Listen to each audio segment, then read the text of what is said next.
از اصول ثلاثه اصل اول رو گرفتیم، در آنجا مسئله های زیادی رو بر شما بیان کردیم. اینم فضل الله سبحانه و تعالی است. سپس امروز ما با همراهی شمایان با فضل و توفیق الله سبحانه و تعالی بیان اصل دوم را با شما خواهیم ذکر کرد. اولا با بسم الله الرحمن الرحیم سخن را شروع میکنیم. بسم الله الرحمن الرحیم، به نام الله بخشنده و بی نهایت مهربان. حمد و ثنا مخصوص پروردگار است، پروردگار جهانیان، و سپاس و ستایش از آن او سبحانه و تعالی است و از او سبحانه و تعالی کمک یاری و مدد میطلبیم و از او سبحانه و تعالی طلب آمرزش میخواهیم و واسه او سبحانه و تعالی توبه میکنیم و دعا میکنیم که پروردگار ما را از بدیهای نفسهایمان نگاه بدار و کارهای ناشایسته ما را دور نما. به درستی که هر کسی را که الله سبحانه و تعالی هدایت کند هیچ کسی او را گمراه کرده نمیتواند، اما هر کی اگر راه گمراهی را انتخاب نماید هیچ کسی او را هدایت هم کرده نمیتواند. و اشهد ان لا اله الا الله، و شهادتی میدهم، گواه میدهم که معبودی بر حق جز او نیست، و اشهد ان محمدا عبده و رسوله، و شهادتی میدهم که محمد بنده و رسول اوست. پروردگار ما هیچ دانش نداره مگر آنچه که برای ما آموخته ای. پروردگار بر ما علم سودمند نصیب روزی بگردان. اما بعد، السلام علیکم و رحمت الله برکاته. برادران گرامی، الله سبحانه و تعالی ما و شما را موفق بگرداند و توفیق بر بندگی نصیب روزی بگرداند که ما از جمله اهل خیر قرار بگیریم و در راه خیر قدم بزنیم. امروز با فضل کرم الله سبحانه و تعالی با همراهی شمایان از این کتاب مبارک، از اصلهای سگانه که دانستن آنها برای هر مسلمان مرد و زن واجب است، که در قبر انسان از این سوال ها پرسیده می شود، در اصل دوم قرار گرفتیم. این اصل دوم را با توفیق الله سبحانه و تعالی با وقت رسیده بر شما بیان خواهیم کرد. مؤلف رحمه الله تعالی شروع می نماید کتابش را میفرماید الاصل الثانی، یعنی که اصل دوم شناخت دوم از اصل های سگانه که بیان کردیم. معرفت الدین الاسلام بالادله، شناخت دین اسلام با دلیل ها. برای چی در دلیل ها ذکر نمود؟ چون انسان شناخت پروردگار با دلیل ها از کتاب الله و سنت پیامبر صلی الله علیه و بیاموزد. دوم، شناخت دین اسلام را با کتاب الله و سنت پیامبر بیاموزد و شناخت پیامبر صلی الله علیه و سلم را با سیرت او یادآور شود، تعلیم بگیرد و بیاموزد. برای همین قبل معرفه گفت. پس شناخت معرفت یعنی می شود. معنیش علم داشتن، این درک کردن حقیقت آنچنان که در واقع هست. چون علم گاهی می شود که علمی نادرست است، علم نادرست و عقیده نادرست انسان با خود کسب می نماید. برای همین معرفت این دانستن است، به معنای علم است، یعنی ادراک نمودن چیزی که واقعیت داشته باشد، حقیقت داشته باشد. در جا گفت معرفت دین الاسلام.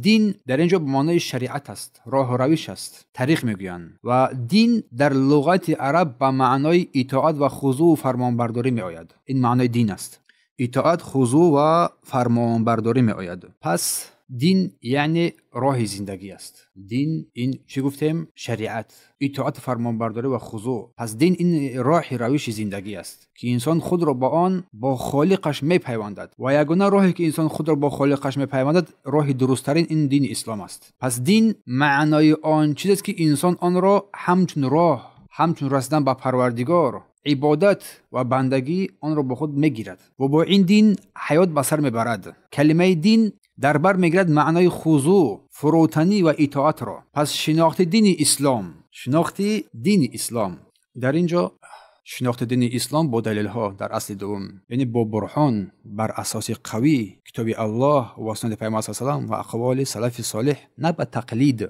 دین اسلام با تقلید نمی شود، بلکه با دلیل قرآن و سنت با فهم سلف امت. این پس ما گفتیم شناخت دین اسلام. معرفت را گفتیم علم است به معنای ادراک واقعی.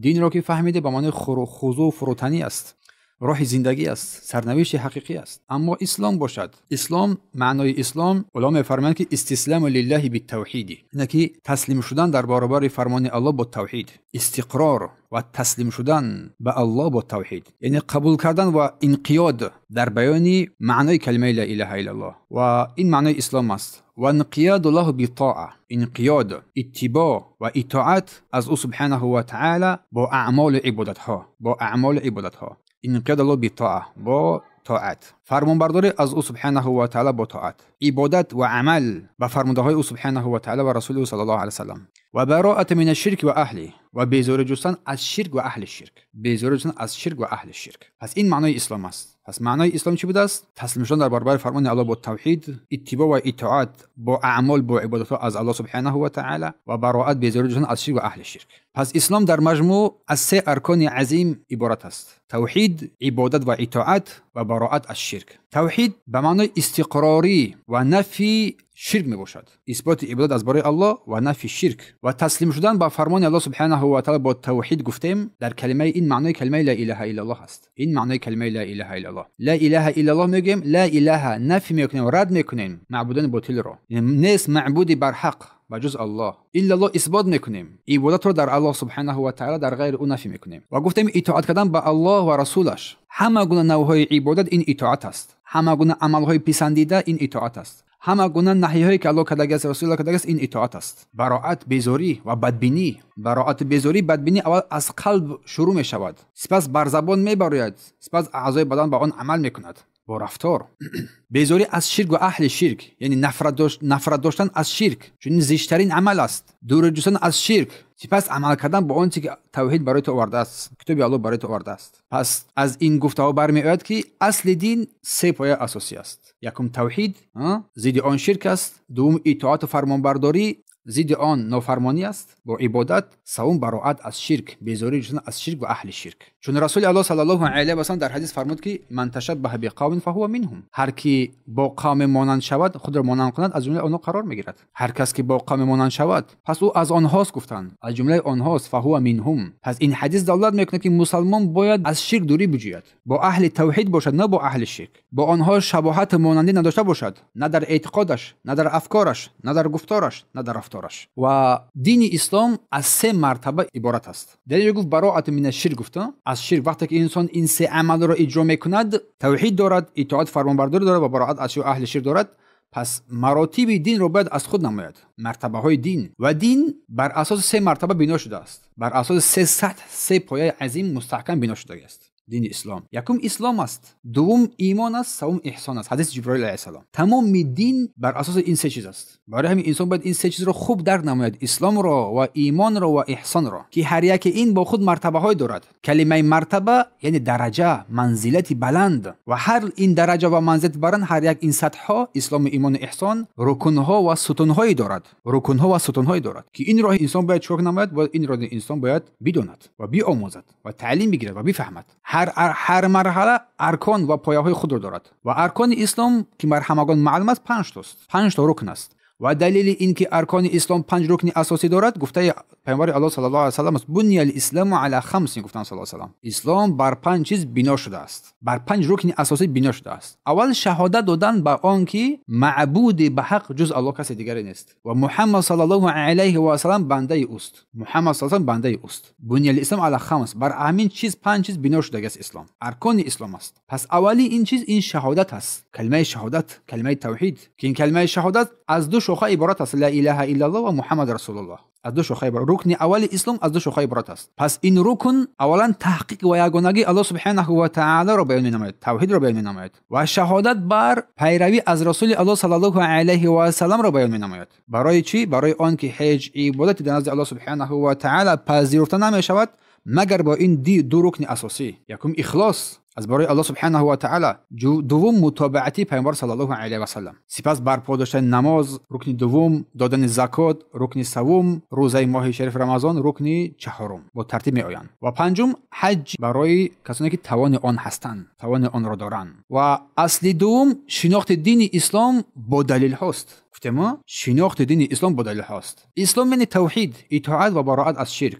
و کلمه توحید 2 رکن دارد: نفی و اثبات. چون بیان کردیم لا اله تمام خدایان باطل تو انکار می‌نمایی، الا الله این عبادت در الله سبحانه و تعالی اثبات می‌نمایی. و گفتیم دین 3 مرتبه دارد، مراتب دین: اسلام، ایمان و احسان. مرتبه اول اسلام است که از 5 پایه اساسی، پایه ظاهری هستند، عملی هستند، اثبات می‌شود: شهادتین، نماز، زکات، روزه و حج. پس هر مسلمان باید با علم، با اخلاص و با اتباع و پیروی از این رکن‌ها مسلمان بگردد. برای هر یک مسلمان لازم است است که اینها را بیاموزد و به این رکنها عملی اجرا نماید، زیرا ان همین رکنها اساس بنیادی اسلامی بنده است. اساس بنیادی اسلامی بنده است. و اینجا مرتبه اول که مرتبه اسلام است و ارکانش را که دیدیم و سطح بالاتر از این مرتبه ایمان است. سطح بالاتر از این از اسلام مرتبه ایمان است و سطح بالاتر از ایمان دیده این مرتبه احسان است که اینها را ما بیان می‌نماییم. چون مؤلف رحمه الله تعالی اینها را زینه به زینه با ترتیب گویا برای دانشجویان آسان کرده است. اول اساس اسلام تحقیق عقیده و توحید، سپس اساس ایمان و سپس بیان احسان. پس این فصلی که ما صحبت میکنیم بسیار مهم است، خیلی ضرورت دارد، زیرا مؤلف رحمه الله تعالی با دلیل شهادتین شروع نمود از رکن اول از ارکان ایمان، اشهد ان لا اله الا الله و اشهد ان محمدا رسول الله.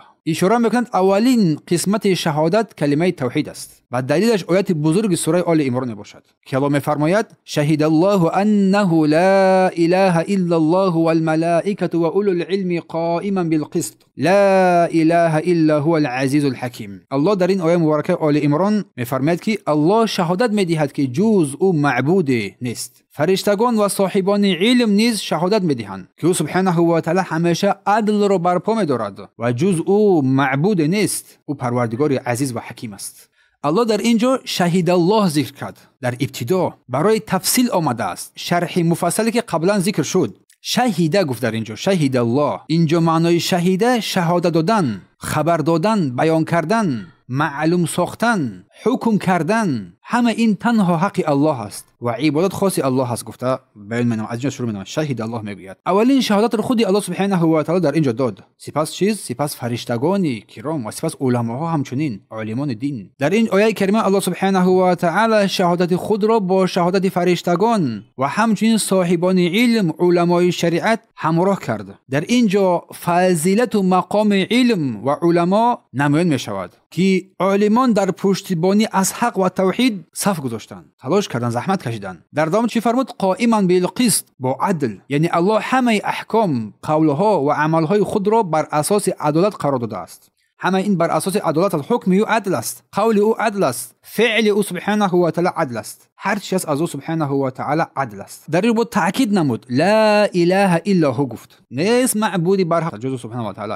و این تکرار برای تاکید است تا انسان اطمینان بیابد که حق عبادت تنها از برای او سبحانه و تعالی است. و در دوام چی فرمود؟ و هو العزیز الحکیم. عزیز آن ذاتی که غیر قابل مغلوب شدن است، صاحب عزت است، صاحب شکوه است و کسی به او دست رساندن نمیتواند، چون عزیز است و حکیم است. در حکمش با حکمت است، در سخنش، در تقدیر سازیش، در قضایش بسیار درست است. این آیت مبارکه نشان می‌دهد که کلمه توحید لا اله الا تنها یک سخن گفتن نیست، بلکه حقیقت است که الله سبحانه و تعالی خودش بر آن شهادت داد، سپس فرشتگان، سپس اهل علم. پس این از حقیقت اصل کلمه توحید، کلمه لا اله الا الله که بر اینجا ما رسیدیم، که در اینجا مؤلف رحمه الله تعالی تفصیل میکند این رکن اساسی را که این رکن لا اله الا الله بر دو رکن اساسی قائم شده است، بر نفی و اثبات. پس معنای شهادت شهید الله انه لا اله الا هو، لا اله الا هیچ معبود به حق سزاوار عبادت نیست بجز الله. کلمه لا این نفی است، رد کردن جنسی تمام چیزها. لا اله گفت رد کردن همه چیزهایی که به غیر الله عبادت کردن میشوند. الا الله اثبات کرد، اثبات حقیقت عبادت از برای الله سبحانه و تعالی. پس رکنهای شهادت یعنی دو ستون اساسی، یکم نفی لا اله، رد کردن همه گونه معبودانی که به غیر الله عبادت کردن میشوند. چون الله میفرماید واجتنبوا الطاغوت، از هر گونه نواهای طاغوت شما دوری بجویید، دوری جستن. هر چه که غیر الله عبادت می شود از آن دوری کردن، دوری شدن. و اثبات کردن لا الا الله گفت، اثبات کردن حق عبادت از برای الله سبحانه و تعالی. و الله فرمود واعبدوا الله، الله را عبادت نمایید و بر او کسی چیزی را شریک قرار ندهید. پس این نقطه های مهمی که مؤلف در این مقدمه اول ذکر نمود، لا اله گفت رد کردن همه چیزهایی که میتواند نقش اله را ببازد، چی آدم، چی پیامبر، چی ملائکه، چی بود، چی سنگ، چی خاک، چی هر چیزی که باشد، باطل شمردن همه این چیزها، همه این رو باطل دانستن. پس الا الله، این عبادت از برای الله صرف کردن. برای همین دلیل گفت کلمه توحید دو پایه اساسی دارد، نفی و اثبات است. دو رکن اساسی دارد، نفی و اثبات. لا اله الا الله. و در داون چی فرمود؟ لا شریک له فی عبادته، هیچ شریک ندارد در عبادتش. الله سبحانه و تعالی در عبادتش هیچ شریکی ندارد و نیازی بر هیچ شریکانی ندارد. بارک الله فیکم. پس لا اله الا الله این اساسی هستی انسانیت است. پس مخالفت نمودن این لا اله الا الله اساس هلاکت و بدبختی انسان است. پس لا اله الا الله این قانون حیات انسان و خوشبختی انسان در دنیا و آخرت است. چی کسی باید عبادت شود؟ تنها الله. چی چیز عبادت نشود؟ هر چیزی که غیر الله است، اگرچه منزلت بالایی داشته باشد هم. پس این همان معنایی است که تمام پیامبران واسه آن دعوت کردند، واسه این کلمه لا اله الا الله. الله میفرماید که ولقد بعثنا في كل امه رسولا ان اعبدوا الله واجتنبوا الطاغوت. در سوره نحل آیه 36 ما از برای هر یک امت، هر یک قوم پیامبر فرستادیم به این دعوت که الله را عبادت نمایند و از طاغوت دوری بجویند. پس واعبدوا الله، الله را عبادت نمایید، واجتنبوا الطاغوت و از طاغوت دوری بجویید. این اساسی حیات و زندگی انسان است، دارای دو رکن است. پس یعنی انسان در قلبش اولا و عمل کردن با آن کلمه، همه معبودان باطل را نفی کردن و عبادت از برای الله قرار دادن، اخلاص از برای او کردن. لا شریک له فی عبادتی می شود، در عبادتش برای او کس شریک نمیدهی. کما انه لا شریک له فی ملکی، چون در ملک شریک نیست، در آفرینش شریک نیست. کسی گفتن نمیتونه که آفتاب را کسی آفرید تا حاضر مردم پیدا نشده است، یا کسی گفتن نمیتونه که من شب رو روز میکنم، روز و شب نمایان. پس مادام که این را اقرار نمایی، پس عبادت را از برای اقرار نما. این چون که الله شریک در ملکش ندارد، همچنین در عبادت هم شریک هم قرار گرفته نمیشود. این قسمت خیلی بسیار مهم است، کلمه توحید لا اله الا الله. ابراهیم علیه السلام میفرماید الله سبحانه و تعالی در سوره زخرف از قول ابراهیم علیه السلام و اذ قال ابراهیم لابیه و قومه اننی براء مما تعبدون. هنگامی که ابراهیم بر قوم و پدرش گفت، چی گفت؟ اننی براء مما تعبدون، من بیزار هستم از آن چیزی که شما عبادت میکنید. براء جستن گفتیم ما الا الذي فطرني، مگر آن پروردگار مرا آفریده است. فانه سیهدین، آن پروردگار است که مرا هدایت مینماید. و جعلها کلمه باقیه فی عقبه، و ابراهیم علیه السلام این کلمه را در عقب در ذریه خود باقی ماند. یعنی وقتی که ابراهیم به پدر و قومش گفت، چی گفت؟ من از هر چیزی که شما میپرستید بیزار هستم. این از عقیده، اساس عقیده در کتاب الله سبحانه و تعالی است. عقیده را دیگر از جای دیگر نکوبید. اما علما این بیان کلام الله را برای شما شرح دادن، کتاب عقیده نویسیدن تا که شما برای شما آسان‌تر شود. اما همه اساسش در کتاب الله سبحانه و تعالی است. یعنی جز آن ذات، ابراهیم جز آن ذات کسی دیگر رو من عبادت نمیکنن، زیرا اوست که من را بر من راه را نشان داد. این کلمه رو بر نسل خود بر فرزند خود باقی ماند. ایننی براء مما تعبدون گفت. کلمه براء بیزاری و کنارگیری است. بیزاری جستن، خود در کنار گرفتن. تو در یک طرف باقی میمونی و مشرکین در یک طرف باقی میمونن. تو در یک دیر زندگی میکنی، در دیر اسلام زندگی میکنی، مشرکان در دیر خودشون زندگی میکنن. براءت میجویی، خود رو آزاد مینمایی از هر آزار و اذیتی که آنها بر بالت میآورن. تمام رشته، تمام پیوندها را از شرک بریدن، حتی باریکترین نقطه را چیز کندن. به هیچ چیزی، نه با عقلت، نه با دلت، نه با ذهنت، نه با فکرت، نه با دستت، نه با جسمت با آنها نمیپیوندی. از دیار آنها، از مسکن آنها، اما پیش از این تو از عقیده و افکار آنها براءت میجویی. سپس بعد از این، پس این است در این آیه کلمه، این است معنی کلمه لا اله الا الله، رد نفی شرک، براءت از شرک. ابراهیم علیه السلام اعلان کرد که همه معبودهایی که قومش عبادت میکنند از اونها براءت جست. از پدر خود شروع کرده، لا اله، سپس الا الله، الا الذی فطرنی گفت. الا الله فطرنی، آفرید مرا از ابتدا، از نستی مرا پیدا کرد با فطرت سلیم و صاف و پاکیزه. یک تنها آفریدگار پروردگار است. پس عبادت از برای او سبحانه و تعالی است. یعنی در حالی که او سبحانه و تعالی تو را آفریده است، عبادت از برای او قرار میگیرد. الا الذی فطرنی، مگر آن پروردگاری که مرا آفرید. اشاره به آن میراد که عبادت تنها برای او سبحانه و تعالی قرار میگیرد، نه برای غیرش. فانه سیهدین گفت در اینجا ابراهیم علیه السلام، در اینجا وعده راهنمایی است. حتما او سبحانه و تعالی وقتی من راه قرآن و سنت انتخاب کردم، مرا هدایت مینماید. بعد درسته که هر کسی که تسلیم تام بر قرآن و سنت شود، و راه هدایت حتما در مییابد. الله او را راهنمایی میکند. سیهدین گفت، سین تاکید مینماید در اینجا، یعنی قطعاً او ما را برای راست هدایت مینماید، راه راستین، راه حقیقت. اگر تو خود را تسلیم کردی، پس نشان میدهد که با اطمینان و اعتقاد ابراهیم علیه السلام و جعلها کلمه باقیه فی عقبه، این کلمه را باقی ماند، کلمه توحید را لا اله الا الله را ابراهیم علیه السلام تا روز قیامت به نسل ابراهیم، از نسل ابراهیم این کلمه باقی میماند، نسل به نسل تا روز قیامت باقی میماند. و پیامبر صلی الله علیه و از نسل ابراهیم علیه السلام است. از همین جاست که ابراهیم ابو الانبیاء است، پدر پیامبران است، چون بیشتر پیامبران از ذریه وی است، یکی از اولو العزم رسول است. تمام پیامبرانی که چی از نسل ابراهیم بودن چی نبودن، به سوی این کلمه دعوت نمودن. خواستن پیامبرانی که از نسل این پیامبر بودن، ابراهیم علیه السلام بودن، این کلمه رو باقی موندن، نسل به نسل باقی موندن، تا آن دمی که پیامبر حضور ظهور کرد و این کلمه رو بار دیگه برای ما روشن و واضح تر کرد. پس نسل ابراهیم، نسل پیامبر صلی الله علیه و سلم کسانی که از او پیامبر پیروی نمودند، راه هدایت رو پیشه نمودند، همیشه اینها چیز میراثبران پیامبران این کلمه رو نسل به نسل باقی می‌گذارند. و الله سبحانه و تعالی در سوره بقره آیه 32 تاکید می‌نماید و وصى بها ابراهیم، وصیت کرد با این کلمه ابراهیم فرزندانش را. و یعقوب چی نصیحت کرد؟ یا بنی، ای فرزندان من، ان الله اصطفى لكم الدین، الله برای شما یک دین رو برگزید، دین اسلام رو. فلا تموتن و الا وانتم مسلمون، شما نمیرید مگر با دین اسلام بمیرید، مسلمان بمیرید. مسلمون گفت ابراهیم، یعقوب و تمام پیامبران دین آنها اسلام بود. اسلام یا عام میگن این را.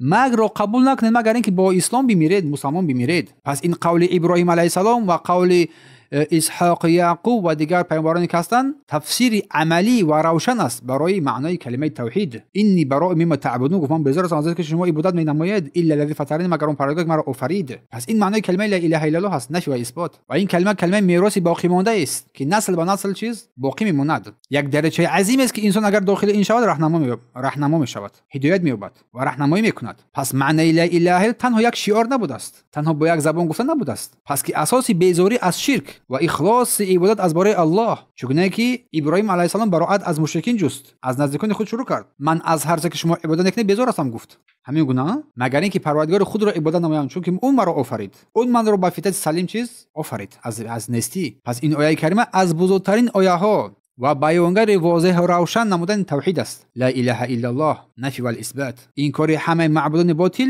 چون که ابراهیم گفت اینی براء مما تعبدون، و بذار از آن که شما عبادت نکنید، الا الذی فطرنی، اثبات کرد عبادت از برای الله سبحانه و تعالی. پس ابراهیم علیه السلام برای تمام بشریت نمونه است. پس ما باید از ابراهیم علیه السلام درس عبرت بگیریم در معنای آموزش کلمه لا اله الا الله، در بیان براءتشان از مشرکین اگرچه نزدیکان خود باشد. سپس بیان سوره آل عمران آیه 64 رو می‌آورد، بیان واضح و روشن کردن کلمه لا اله الا الله و دعوت اهل کتاب از یهود و نصارا که الله می‌فرماید قل یا اهل الكتاب، بگو ای پیامبر صلی الله علیه و با اهل کتاب، تعالوا حلوم بیاید الی کلمه، بس این کلمه بیاید، کلمه لا اله الا الله، سواء علینا بیننا و بینکم، این کلمه بین ما و بین شما برادری و برابری میاندازد. این کلمه لا اله الا الله خطاب به سوی یهود و نصارا است. الا نعبد الا الله، بیاید که ما تنها الله را عبادت نماییم، ولا نشرک به شیئا، با او کسی چیزی را شریک قرار ندهیم، ولا يتخذ بعضنا بعضا اربابا، بعضی از ما بعضی دیگر رو رب قرار ندهیم، من دون الله، فان تولوا فقولوا اشهدوا بان مسلمون، اگر آنها روی گرداندن پس بگو که ما مسلمان هستیم، شما کافر هستید. آشکار گفتن در کار است این را بر کفار. قل یا اهل الکتاب، خطاب به سوی پیامبر گفتیم با دعوت روشنی که دعوت قاطع اهل کتاب یهود نصارا دعوت کرد، به حقیقت آنها را خواند. تعالی گفت بیایید، حضور یابید، گرد آید جمع شوید برای یک کلمه حق. ای اهل کتاب بیایید واسه این کلمه حق، یک کلمه، این کلمه لا اله الا الله است، واسه این یک کلمه بیایید. اشاره به این که این یک کلمه است که با زبان آسان گفته می شود ولی معنایش خیلی بزرگ است، معنای عظیمی دارد. الی کلمه سواء بیننا و بینکم، واسه این کلمه بیایید که بین ما و بین شما برابری و برادری می آورد. کلمه سواء یعنی سخن عادلانه و برابر، یعنی یک قرار عادلانه است، قرار است که بین ما و بین شما یکسانی رو میارد. کلمه عدالت است این کلمه لا اله الا الله که همه رو با همدیگه برابر میکند، برادر میکند. خون رو نگاه میدارد، مال رو نگاه میدارد، ناموس رو نگاه میدارد، حیا رو نگاه میدارد، عفت رو نگاه میدارد. اگر این کلمه رو گفتن هر کسی گفت دیگر همه برابر و برادر میشوند. انما المؤمنون اخوه میگردن، مؤمنان برادر همدیگر هستند. یعنی کلمه لا اله الا الله این کلمه است که بر ما و شما بر تمام جهانیان واجب است این کلمه رو با زبان راندن، تصدیق کردن، عمل کردن. اگر گفتیم این واجبیت رو با زبان راندیم و عمل کردیم پس ما مسلمان میشویم، برابر میگردیم. الا نعبد الا الله، این کلمه واسه چی رو دعوت مینماید؟ جز الله کسی دیگر رو عبادت نکنیم، همین است. جز الله کسی دیگر عبادت نکنیم، تنها او رو عبادت نماییم. در دوام چی گفت؟ ولا نشرک به شیئا، و بر او کسی چیزی رو شریک قرار ندهیم.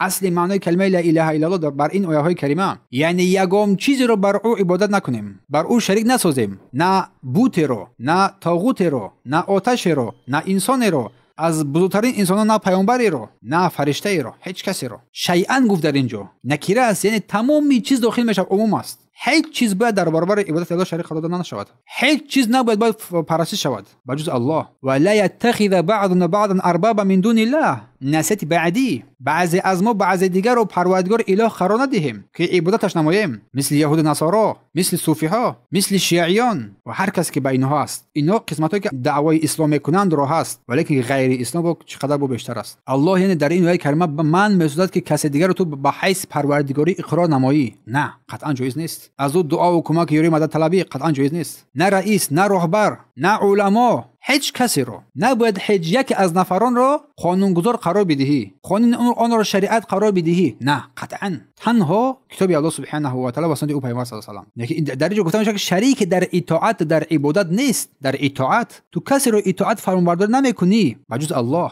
اما علما اطاعت فرمانبرداری کردن میشوند به خاطر اینکه شما رو به پروردگار میرسانند، اما مخالفت کردن اونها رو پیروی کردن نمیشود. علمای اهل بدعت، علمای ضلالت رو قطعا گوش کردن نمیشود، حرام از گوش کردن آنها. اما علمای اهل سنت رو مورد احترام قرار میدهیم، گوش میدهیم، اما در آنچه که اشتباه هست، چون پیامبر گفت کل بنی آدم خطا، تمام فرزندان انسان خطاکار هستند، در اشتباه چیز ما چیکار میکنیم؟ نمیپذیریم، بلکه حق رو میجوییم. یعنی نباید انسان دیگر رو عبادت نماید، نباید انسان قانون انسان دیگر رو اطاعت نماید، تسلیم شد فرمانبرداری کند. تنها دستورالعمل تو کتاب الله باشه با سنت پیامبر صلی الله علیه و سلم. و علما تو رو با سوی این راهنمایی میکنند و عالم تو رو با سوی این راهنمایی نکرد و عالم نیست و طاغوت از جاهل است. چون پیامبر فرمود که لا طاعت لمخلوق فی معصیت خالق، اطاعت مخلوق در معصیت خالق هرگز و هرگز جایز نیست. و فرمود که انما طاعت فی المعروف، با درستی که اطاعت کردن در کارهای معروف از این کارهای درست و حلال و پاکیزه و در شریعت اسلامی است، نه در گناه و معصیت.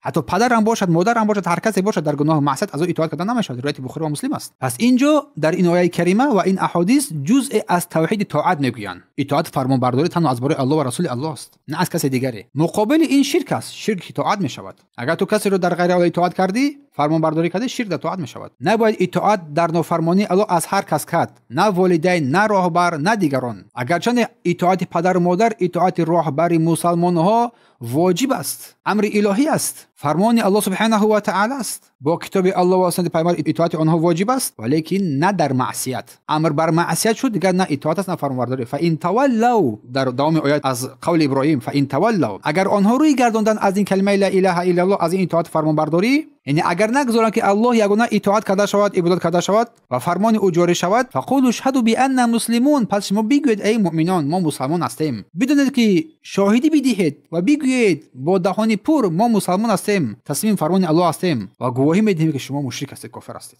براءت بزوری از شرک. یعنی ما فقط بر توحید تسلیمیم، با اخلاص عبادت از برای او سبحانه و تعالی، بدون سرکشی. ما مسلمانیم، با اخلاص الله را عبادت می‌نماییم، با اخلاص از قانون‌های او اطاعت فرمانبرداری می‌نماییم و قانون او را دستورالعمل حیات خود قرار می‌دهیم، اما از غیرش روی می‌آریم. از هر گونه قانون باشد، دموکراتی است، سوسیالیستی است، کمونیستی است، آلمانی است، هر چیزی که از زیبیلدانی افکار انسان ساخته شده است، باطل است، اساسی ندارد. این اعلان آشکار است، ثابت بودن در اسلام حقیقی، فرق بین مسلمان و کافران در ظاهر. پس این آیت کاملترین دعوت به سوی عدالت است، از اهل شرک، از اهل کفر، به سوی این کلمه بیایید که برابر می‌سازد ما و تو را، برادری می‌سازد بین ما و تو. معنیش روشن است و عبادت تنها از برای الله قرار بگیرد، نه از برای غیرش. شرک رد کرده شود، قانون او الله پذیرفته شود و غیر قانون او رد شود. توحید طاعت میگویند طلب کرده می شود، چی دانشمند باشد، چی امیر باشد، چی راهبر باشد، چی حاکم باشد، هر کسی باشد مخالف امر او فرمانبرداری کرده نمی شود. تنها در برابر فرمان الله ما تسلیم هستیم، اما فرمانبرداری اینو کرده می شود با فرمان الله باشد. اگر کسی روی گردان در آخر رایج فرمود بدونید که ما مسلمان هستیم، شما مشرک هستید. پس این آیه کریمه حقیقت معنای کلمه لا اله الا الله را نیز بیان می‌نماید.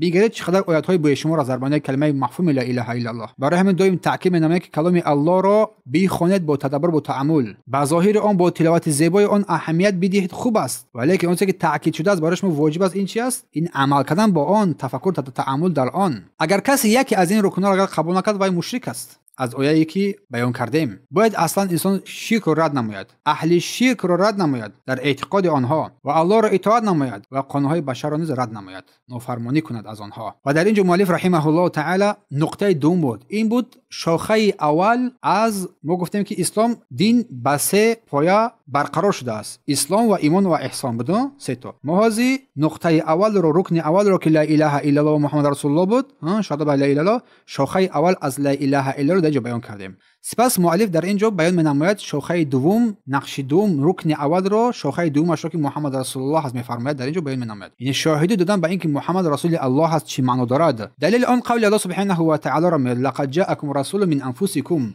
به درستی که رسول حقیقتا به سوی شما پیامبر از جنس شما از خود شما فرستاده شد. عزیز علیه ما عنتم حریص علیکم بالمؤمنین رؤوف رحیم. بر او سخت است آن که شما را به مشقت می اندازند. مشقت شما مشقت پیامبر صلی الله علیه و سلم است، سختی شما سختی پیامبر صلی الله علیه و سلم است. عزیز علیه ما عنتم حریص علیکم. بر هدایت شما بسیار حریص است، دلسوز است. رسول الله بالمؤمنین رؤوف رحیم با تاکید می نماید نسبت بر مؤمنان بسیار مهربان و رحیم است. لقد جاءکم رسول، الله فرموده در سوره توبه آیه 128 است. لام تاکید است، قسم است، قد قسم تاکید است. سه تاکید پی در پی اومد، سه تاکید پی در پی اومد. لقد این جمله رو با قسم با تاکید استوار روشن می‌سازد الله سبحانه و تعالی.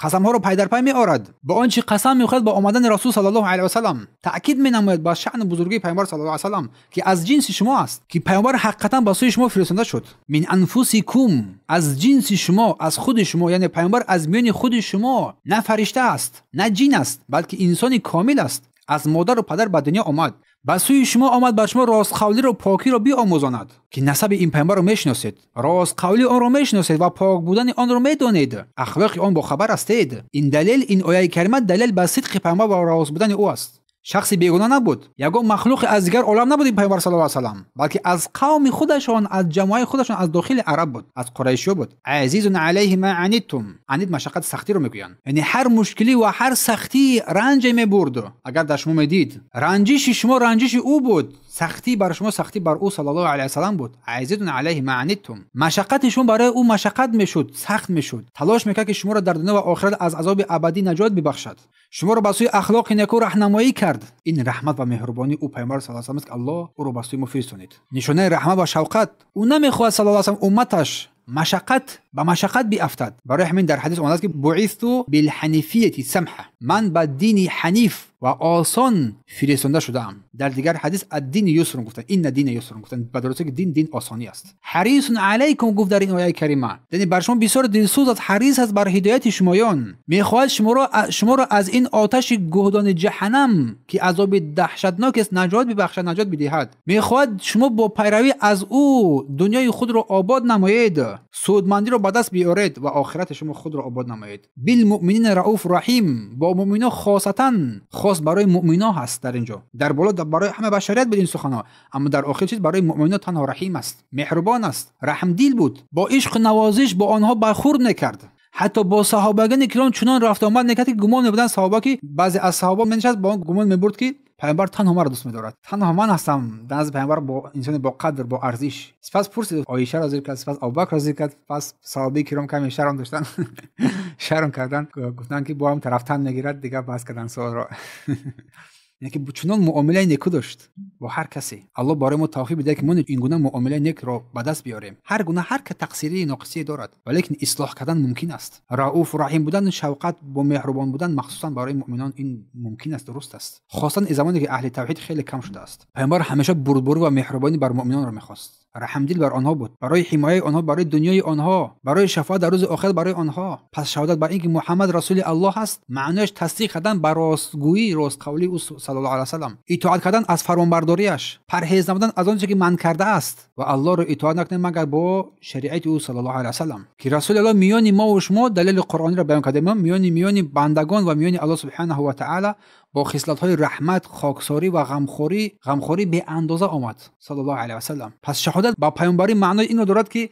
محمد صلی الله علیه و سلم پیامبر واقعی است، از جانب الله رحمت برای مؤمنان فرستاده شد. او راه آسان، راه عدل، راه رحمت، راه شفقت رو برای ما راهنمایی کرد، فرستانید، بیان کرد. مشقت مردم رو بر دوش خود گرفت، آزار و اذیت را کشید، حریص بود بر مؤمنان برای نجات آنها در دنیا و آخرت. رسول الله صلی الله علیه و سلم چی راهبر مهربانی بود نسبت مؤمنان، با قلب پر از رحمت و شفقت و مهربانی با مؤمنان برخورد میکرد صلی الله علیه و سلم. پس بر هر شخص مسلمان در این حالت میفهمیم واجب میشود که از این پیامبر با صدق و اخلاص پیروی نماید، سخن او را از سخن هر کسی بالا بداند. هر کسی، اگر تمام دانشمندان دنیا جمع شوند اگر سخن پیامبران حاشا هرگز چون نمیشود اگر رد کردن مخالفت بر اومدن سخن رسول الله که یک سخن است از سخن هر کسی بالا شمرده میشود. برای همین تو میگی اشهد ان لا اله الا الله و اشهد ان محمد رسول الله صلی الله علیه و سلم. هر روز در 5 وقت نماز این با همراهی شهادت با لا اله الا الله گفته میشود در اذان قدر منزلت رسول صلی الله علیه و سلم. اینجا است که مؤلف رحمه الله بیان میکند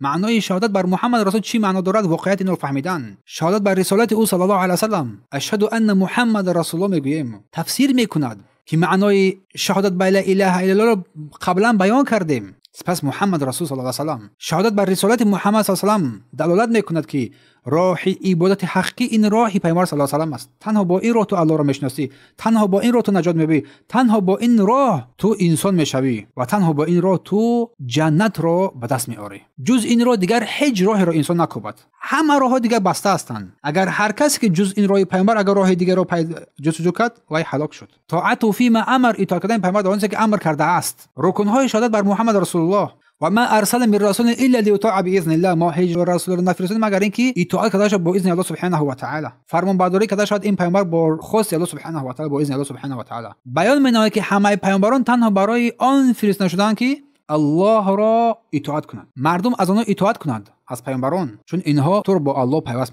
می‌سازد. باور کردن، تصدیق نمودن در آنچه که تو رو امر کرده است خبر داده است. از عالم غیب، از عالم آخرت، از رؤیاهای حقیقی، از وحی خبر داد، باید با اطمینان قبول کرد و تسلیم شد. خصوصا امور غیب، امور قیامت، عذاب، جنت، دوزخ، فرشتگان، روزهای آخرت، همه اینا امور غیب. شهادت بر رسالت او صلی الله علیه و سلم، شهادت بر محمد رسول الله معنای آن را دارد که تو هیچ خبری را از رسول الله صلی الله علیه و سلم که صحیح است تو انکار نکنی. تصدیق نمایی، باور نمایی، تسلیم شوی. تمام احادیث تسلیم شوی، احادیث صحیح رو. و اجتناب ما عنه نهی و زجر، و دوری جستن، کنارگیری کردن از آن چیزی که امر نهی کردگی است و سرزنش کردگی است، دوری بجویی. الله میفرماید و ما آتاکم الرسول فخذوه و ما نهاکم عنه فانتهوا. آنچه که الله برای شما آورد شما بگیرید.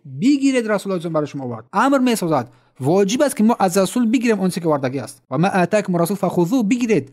و ما نهاکم عنه فانتهوا، آنچه که شما را نهی کرد از آن باز دوری بجویید. امر رسول الله امر الله است، فرمان رسول الله فرمان الله است، اطاعت او اطاعت الله است. پس این آیه نشون میدهد که مسلمان وظیفه دار است هر چیزی که رسول الله صلی الله علیه و آورده است، امر کرده است، نهی کرده است، عملی سازد. و ما نهیتکم عنه فاجتنبوه، آنچه که من شما را از آن منع کردم از آن دوری بجویید. و ما امرتکم به فاتوا منه ما استطعتم، گفتن صلی الله علیه و سلم، و آنچه که من شما را امر کردم قدر توانتان از آن بیارید. روایت بخاری مسلم. و هر چیزی که منع کردم کاملا از آن دوری بجویید و هر چیزی که امر کردم قدر توانتان آن را بیارید. و الا یعبد الله الا بما شرع، و الله عبادت کردن نشود مگر با شریعت پیامبر صلی الله علیه و سلم. پس عبادت الله با شریعت پیامبر قبول میگردد، به شریعت قبول نمیگردد. پس این اساس دومی شرط های قبول عبادت ها است. محمد رسول الله، یکم اخلاص از برای الله، دوم مطابقتی سنت پیامبر صلی الله علیه و سلم. این قاعده کلی است. پس تمام عبادت ها، تمام نوع عبادت قبول نمیگردد مگر با این دو شرط، اخلاص و اطاعت فرمانبرداری از پیامبر با راه روش پیامبر. یعنی هر شخص اگر با اخلاص کامل الله را عبادت نماید ولیکن بدون پیروی از سنت او صلی الله علیه و سلم، وای گمراه است، وای بدبخت است و راه جهنم را اختیار کرده است. و هر کسی که از رسول الله اطاعت فرمانبرداری کرد که اخلاص نکرد، عبادتش فاسد است، راه درست را انتخاب نکرده است، عاقبت بدی او را منتظر است. بنابراین برادران و خواهران گرامی، اخلاص داشتن در عبادت شرط یکم درست عبادت است و متابعت پیامبر شرط دوم قبول عبادت هاست. پس معنای محمد رسول الله اعتقاد بر راست بودن، راستگویی آن پیامبر صلی الله علیه و سلم، اطاعت به آن چیزی که گفته است فرمانبرداری کردن و دوری از آن چیزی که نهی کرده است. شهادت محمد رسول الله با زبان تنها گفتنش نیست یک کلمه، بلکه معنا دارد. اطاعت کردن با امرهایش، تصدیق کردن از خبرهایش، ترک کردن نهیهایش، اطاعت فرمانبرداریهایش و بندگی الله را با امرهایش صلی الله علیه و سلم. یعنی همونطور که ما معنای کلمه لا اله الا الله را آموختیم، همونطور معنای کلمه محمد رسول الله را چیز بیاموزیم و بفهمیم. یعنی این کلمه ها در آخر به یک خلاصه برآوریم، این است که اعلان میکنی، شهادتی میدهی که همه راه ها رسیدن به الله بسته است مگر راه رسول صلی الله علیه و سلم. تمام راه ها بسته است، حتی کتاب های آسمانی نازل راه ها بسته است به الله رسیدن. تنها انا همین کتابی که پیامبر آورده است، انا همین سنتی که ما در بین دستان ما و شماست. دیگر هر راه را که گفتی، هر راه را که انتخاب کردی، هر رویه را گرفتی، این راه رسیدن است، این راه جهنم است، جهنم است. پس این است معنای عمل کردن بر مضمون این شهادتین لا اله الا و محمد رسول الله، قبول، اطاعت، تصدیق، پیروی تا آخر. پس دلیل های واجب بودن این را سوره بینه اطاعت از الله سبحانه با اخلاص و ما امروا الا ليعبدوا الله مخلصین له الدین. ما امر نکنیم مگر چیز الله را اطاعت کنیم خالصانه و تمام عملها از برای الله سبحانه و تعالی است. و ما اتاکم الرسول فخذوه، چیزی که رسول برای شما آورد بگیریدش. و ما نهاکم عنه فانتهوا، از شما را من کرد از آن دوری بجویید. صلی الله علیه و سلم. این است رکن اولی از اسلام که از دو شاخه عبارت از لا اله الا الله و محمد رسول. دوم نماز می شود. نماز در لغت به معنی دعا و نیایش است و در شریعت مجموعه قولها و عملهایی است که با تکبیر شروع می شود، با تسلیم به اتمام می یابد. نماز رکن دوم از رکنهای اسلام است، پنجگانه اسلام است. هر کی فرضیت او را بودن آن را انکار نماید کافر می شود. هر کی فرضیت آن را اقرار نماید که از روی تنبلی و سستی نماز نخواند و هم کافر می شود. قول صحیح علما. سپس زکات است. پرداخت زکات رکن عظیمترین از ارکان اسلام بعدی شهادتین بعد نماز. اجرای آن واجب است. پاکسازی مال، پاکسازی نفس و کمک به فقیران. و در بعضی از عباره‌ها زکات به معنی صدقه و خیرخواهی به معنی مستحب آمده است، نه در اینجا به معنی واجبات فرضی الهی است. حدیثی که در بالا گفتیم بنی الاسلام علی خمس، اسلام با 5 چیز بنا شده است. پس این دو عبادت نماز و زکات به توحید علاقمند زیج دارن، نزدیک هستند. همین است بعد شهادتین در حال چیز نماز و ذکر با زکات و ذکر نمود. ترک کننده نماز کافر است، اما ترک کننده زکات این فاسق است، گناه عظیمی دارد. و سپس در اینجا مؤلف رحمه الله تعالی این قول الله سبحانه و تعالی از سوره بینه را میآورد در بیان چیز، در بیان تفسیر کلمه توحید. و ما امروا الا ليعبدوا الله مخلصین له الدین. امر نکنیم بندگان را مگر اینکه الله را خالصانه عبادت نمایند و نماز را برپای بدارند و زکات را بدارند و ذلک دین، این دین حقیقی است، دین واقعی است. دین واقعی که چه بوده است؟ عبادت الله با اخلاص، توحید، حنیف باشی، ملت ابراهیم باشی، از شرک روی بیاری و نماز رو برپای بداری و زکات رو بدهی. این دین قیم است، حنیف است، دین پاک است، دین راستین است. و ما امروا یعنی کافران و اهل کتاب نه به چیز پیش از این فرمان داده شدند. این تمام پیامبران به چیز امر نکردن مگر چیز، مگر اینکه با اخلاص، با توحید و اخلاص و نماز و زکات. الا ليعبدوا الله مخلصین له الدین، جز آن که الله را با اخلاص عبادت نمایی. حنفا گفت در اینجا، حنفا یعنی روی گرداندن از شرک و کفر و ضلالت ها به سوی توحید سنت عبادت ها. این حنیف است. الله ابراهیم حنیف گفت ملت ابیکم ابراهیم حنیف، ملت پدرانتان ابراهیم حنیف. پس اسلام این توحید است، دوری از هر گونه ادیان دیگری، از هر گونه شرک، کفر و ضلالت. ابن عباس میفرماید که در تورات و انجیل هم مردم امر بر اخلاص بر توحید شدند، یعنی مردم امر نشدند مگر بر اخلاص و توحید. ابن عباس مفسر قرآن است، یعنی که در تورات و انجیل هم امر بر عبادت الله سبحانه و تعالی، امر بر عبادت الله و کفر بر طاغوت ذکر شده است، چون اصل دعوت همه پیامبران است. سپس چه فرمود در آیه کریمه سوره بینه؟ و یقیم الصلاه، نمازهای 5 وقته فرضا را ادا نمایند، بر پای بدارن در وقتش ادا نمایند، چون الله میفرماید ان الصلاه کانت علی المؤمنین کتابا موقوتا، بعد که نمازهای 5 وقته در وقت معین شده بر مؤمنان فرض است. و یؤتوا الزکات، و زکاتی که بر دوش آنها واجب است، فرض الهی است، این رو هم ادا نمایند اگر به نصابش برسد، مالکیت آن باشد. و ذلک دین القیم گفت در اینجا، این دین درست و راستین است که هیچ کجی و بی‌نظمی ندارد. یعنی که همین چیز توحید، اخلاص، نماز، زکات، این شریعت راستین است. قیم، دین درست و راست است که هیچ کجی و اختلافی در آن دیده نمی شود. پس اینجا الله توحید را ذکر نمود، سپس اخلاص را ذکر نمود، سپس عبادت را ذکر نمود، نماز را ذکر نمود، زکات را ذکر نمود. در آخر چی گفت؟ دین القیم، شریعت مستقیم، توحید با اخلاص، سپس نماز و زکات. بارک الله فیکم. پس لا اله الا الله با اخلاص، محمد رسول الله با پیروی از او، سپس نماز و زکات، این دین قیم است. سپس دلیل زکات رو میارد، قال الله سبحانه و تعالی را از رکن سوم از ارکان اسلام، روزه رو و حج رو، صوم و حج رو سپس میارد از ارکان اسلام رو. یا ایها الذین آمنوا کتب علیکم الصیام کما کتب علی الذین من قبلکم لعلکم تتقون. کسانی که ایمان آوردید بر شما روزه فرض شد چگونه که بر امتان پیشین فرض بود. کتب علیکم، ای کسانی که ایمان آوردید، خطاب به سوی مؤمنان مسلمانان، کتب علیکم فرض شد، واجب گردید بر شمایان. کلمه کتب فریده است، یعنی که بر شما فرض گردید. علیکم این تاکید است، تاکید قرآنی است، یعنی که بر شما واجب گردید. صیام چی واجب گردید؟ روزه چی است؟ خودداری کردن از خوردن ها، نوشیدن ها از صبح صادق تا غروب آفتاب، تا نشستن آفتاب. پس رمضان رکن از رکن های اسلام بود است. همچنین کما کتب علی الذین من قبلکم، چگونه که بر امتان پیشین این فرض شده بود. نشون میده که روزه از عبادت های قیم است، همچنین اساس برای تربیت روح و نفس انسان است. لعلکم تتقون، در آخر الله لعلکم بیانیه است، هدف اساسی این روزه داشتن چی است؟ با واسطه این روزه شما تقوا، محافظت نفس از معصیت از عذاب الله با اجرای امرها و پرهیز از نهیها. دلیل حج سپس با میارد ذکر می‌نماید. پس سوال میشه که چرا روزه وسیله تقوا است؟ وسیله تقوا است. چرا روزه وسیله تقوا است؟ چون شکستن شهوت هاست. روزه نفس را از حرام کرده ها، از شهوت ها میشکند، میمیراند، نفس را ضعیف میگرداند. قهر نفس آدم را تربیت میکند، خودنظارتی و همچنین یادآوری کمبیزاتان، کمبغلان. روزه دل را نرم میسازد و حیثیت رحم را در قلب انسان بیدار میکند. پس تقویت با اخلاص که روزه عبادت پنهانی است، جز الله کس نمیداند که روزه دار است یا نه. پس هدف روزه تنها گرسنگی نیست، بلکه تقوا، یعنی تربیت بدنی، دل و نفس، نزدیک شدن به الله سبحانه و تعالی با پرهیزگاری از گناه و معصیت ها و بازداشتن نفس خود از خوردنی ها و نوشیدنی هاست. از همه جاست که مؤلف میگوید که روزه این مکتب تقوا است. در طول یک ماه انسان خود را در آموزش قرار میدهد، مشق میدهد تا بعد از رمضان با تقوا و پرهیزگاری به عبادت الله سبحانه و تعالی مشغول بگردد. صفت دلیل حج ولله علی الناس حج البیت من استطاع الیه سبیلا. بر دوش مردم از جانب الله سبحانه و تعالی حج فرض الهی است. کسی که توانایی آن را دارد. و من کفر فان الله غنی عن العالمین. اگر هر کس کافر شود الله غنی است از عالمیان. هر کس که اگر کافر شود ولله علی الناس گفت، یعنی حق فرض الله بر دوش مردم. این امر شامل می شود بر همه انسان ها. تاکید می نماید شخصی که مکلف شده هستند حتی بر کافران، ولی از کافران پذیرفته نمیشد مگر با ایمان آوردن با الله سبحانه، با اسلام آوردن. علی الناس بر دلالت بر وجوب می نماید حتمی بودن. حج البیت قصد خانه کعبه با نیت نسک و مراسم مشروع. من استطاع الیه سبیلا، با شرطی که کسی که توانای آن را، توانای سفر و مالی و امنیت داشته باشد. و زنها باشد چیز با محرم. اگر قدرت نداشته باشد از واجب از وی برمیگردد. و من کفره، یعنی هر کس که رجوع کند، حج را رد کند، نامش را الله در جا کافر گذاشت، کافر می شود. برخلاف زکات که چیز ترک کننده زکات کافر نمی شود، نگفت کافر می شود، لیکن در اینجا ترک کننده حج را کافر گفت. این کفر اگرچند کفر نباشد که انسان از دایره اسلام خارج نماید، که از بزرگترین گناه است. بر شخصی که ترک می نماید حج را، حج نمی کند با قدرت توان داشتنش، بر وی هم کافر گفته می شود، نه آن کفر که انسان از دایره اسلام خارج می نماید. بله درست. در ادامه آیه چی فرمود؟ ان الله غنی عن العالمین. البته که الله غنی است بر عالمیان.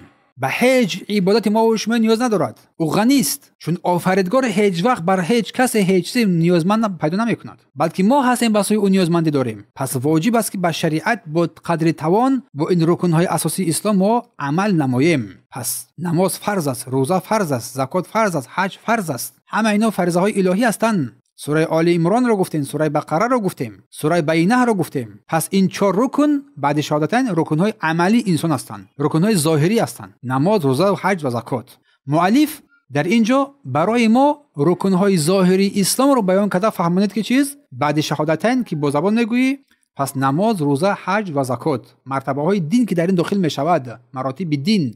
این رکن اول از ارکان چی است؟ دین است، اسلام. عملهای ظاهری ارکانهای 5 گانه است. سپس ایمان است، اعتقاد و اطمینان بر قلب است، عملهای قلبی است. سپس احسان است، زیبا کردن، پر کردن عبادت تا جایی که گویا الله تو رو میبیند، اگر تو رو نبیند پس او رو میبینی. در همین جا سخن رو به اتمام رسانیم در این مراتب دین که اسلام بود. سپس درس دیگه باذن الله تعالی ما مرتبه ایمان و احسان رو بر شما بیان خواهیم کرد. سبحانك اللهم وبحمدك اشهد ان لا اله الا انت استغفرك و اتوب الیه.